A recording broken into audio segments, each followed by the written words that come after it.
Hi everyone, welcome back to Money Monday. This video that I've made for you is all about how and when to use personal loans. Now, as everybody knows, I am very anti-personal debt. My general advice is to people who are in debt is to make a plan to get out of debt as quickly as possible. You want to be able to shift your focus from paying down debt to actually creating more financial wealth and abundance for yourself.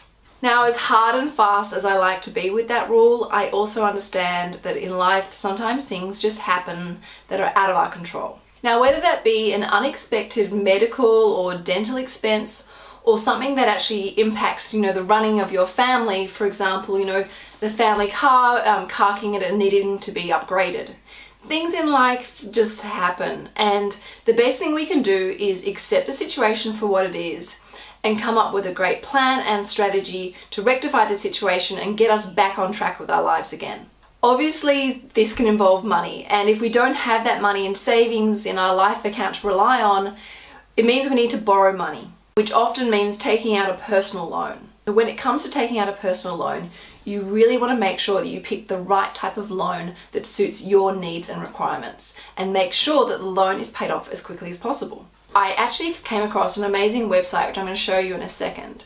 But before I begin, I want to talk you through some important tips and ideas that you need to consider before applying for a personal loan. 1. Do a budget. You need to know exactly what you can afford to repay the loan. Also, by understanding what you can afford, you'll also be able to work out how quickly you can pay the loan off. 2. Make sure the loan is competitive. Shop around, see what other loan providers are offering and if it's competitive.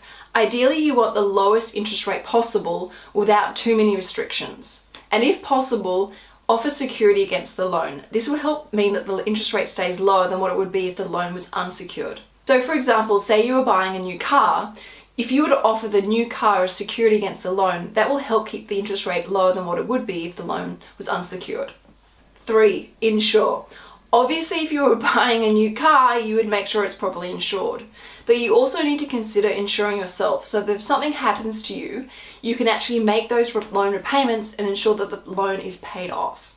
4. Flexible. Make sure the loan is flexible. You want to be able to make extra lump sum repayments towards the loan, or possibly increase your existing repayments against the loan. Remember, you want the loan paid off as fast as possible. My 5th and final tip for applying for a personal loan is to prioritize the debt.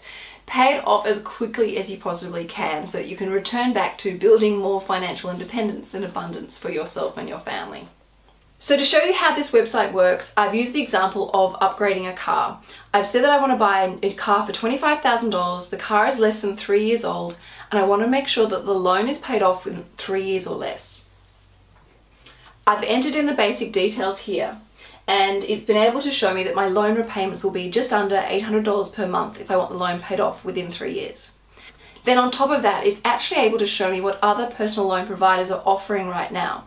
Plus, it shows me how much money I will save by going ahead with the product they recommend here, which in this example is just under $3,000. Then to make things even easier, if I wanted to, I could go ahead and apply for the loan right here and now. So if you're in a situation right now where you need to apply for a personal loan, I cannot stress how important it is to make sure you pick the type of product that's right for you and to do your research. I'll make sure I include the link to this calculator so you can have a look and check it out yourself. And as always, if you have any questions about this video, please feel free to ask. So that's it for this video. As always, you can follow me on Instagram at Sugar Mama, and feel free to subscribe to the official Sugar Mama website. And I will see you next week on Money Monday. Ciao!